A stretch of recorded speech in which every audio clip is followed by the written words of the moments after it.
ఓం శ్రీమాత్రే నమః. సౌందర్యలహరి 31వ శ్లోకం. భావం. చతుషష్ట్యాతంత్రై సకలమతి సందాయ భువనం సిత సత సిద్ధి ప్రసవ పరతంత్రై పశుపతి పనుస్తన్నిర్బంధ దఖిల పురుషార్థైక ఘటన స్వతంత్రం తయంత్రం క్షితితలమవాతీతరదిదం.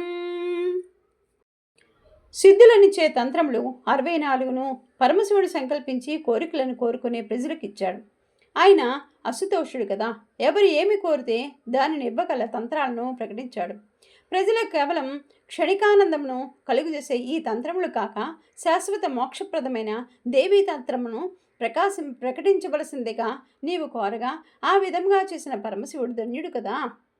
ఈ శ్రీ విద్య తంత్రము వల్ల చతుర్విధ పురుషార్థములే కాక శాశ్వత మోక్షం కూడా సిద్ధిస్తుంది. దీనివల్లనే నీకు సంతృప్తి కలిగింది. ఆ శ్రీ విద్యారాధనకు ప్రధానమైనది శ్రీచక్రం.